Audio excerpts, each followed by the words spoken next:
and the woman I am now.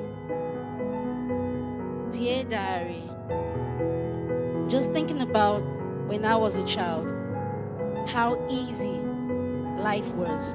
Love was not complicated. It was just hugs and kisses, cookies and ice creams. I had no worries. But as I began to come of age, my ideas and actions were shaped by wrong pairs, high school movies, telenovelas, meals and booms, and this was the beginning of my doom. I was constantly wet from all the soaps that I washed, but there was not enough soap in the world to wash me, for my mind was dirty. I swallowed their tales and believed their lies that every girl needed to have a sexy prince and he must be rich. So I spent my days searching for my Prince Charming and my nights searching for my knight in shining armor. But finally when he came, it was not with a bouquet. He made darkness fill my day. My night was a fountain of pain, and none of my dragons did he slay. Tall, dark, and handsome I wanted. Yes, he was tall, his heart was dark, and I wished I never had some. You see, holy I tried to remain, but each time I look at him, I lose all my restraint. I had to constantly keep him entertained, so I schooled myself in sex education, taught myself his exes, and figured out the why I was not good enough. I learned all the wrong position to increase his acceleration, but it never gave him any satisfaction, and this was the beginning of my destruction. His attention was a trophy that I had to compete for because I was not curvy enough, so I made myself a delicacy to appease his appetite because I felt I was lucky to have even been touched by him.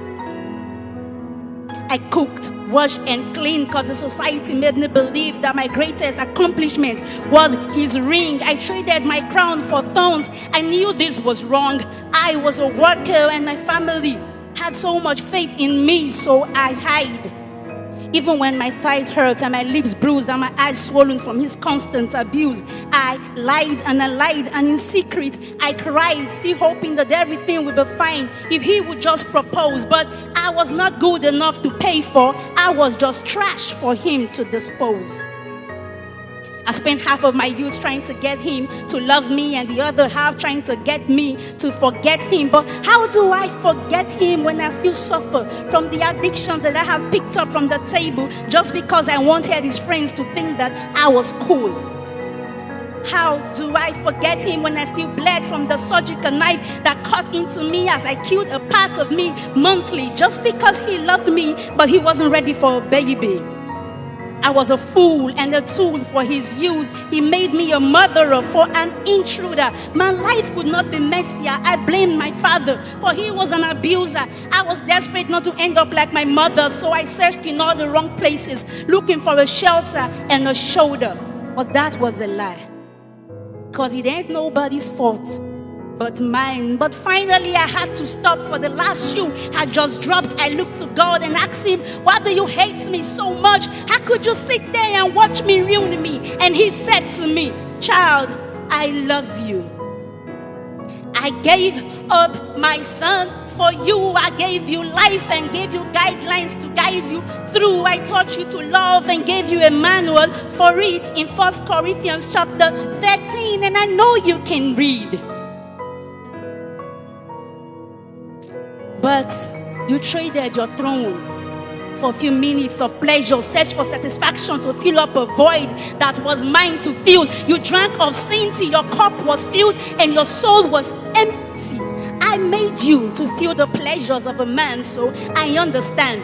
But I also gave you grace to resist, so I know you can. I have given you grace to not give any man the keys to your gates until I instruct and state that that man is your mate. The rule in my book is not to harm you, but to arm you from self-destruction and being imprisoned by the prince of this world. All these I do for you because I've got so much love for you. You have no idea what I plan for you. I have prepared a king for you. One who will take a needle and sew back your torn heart, hold you close to his chest and never tear you apart. Make good love to you and not a pervert, a soulmate that will honor, respect, and not to dictate. All you have to do is wait. So from that day, I decided to wait until my mate came, and it was with a bouquet. Piece by piece, he fixed my broken frame, led me on the path of righteousness. My life was no longer the same. I was no more a slave. I was a dame. He was patient, never judged my past, and forgave all my mistakes. Dear diary, I think about the girl I was and I forgive her. But I wish she could see the woman I am now. I would tell her that if only you knew what God had planned for you, you would have waited. For the man of your dream is worth the wait.